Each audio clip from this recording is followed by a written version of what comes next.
I'm going to show you what I top this chocolate cobbler with. It's just some good old Hershey's syrup. It just helps to keep it moist. And I'm going to just see if I can get this down in the bottle and just swirl it on like that. I hope you can see what I'm doing. I'll show you here in a minute.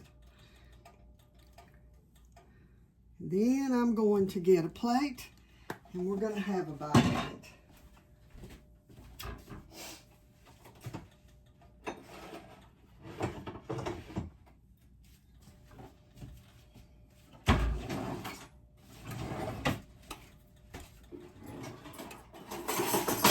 One of my trusty spatulas. This is my Rada spatula that I use for everything.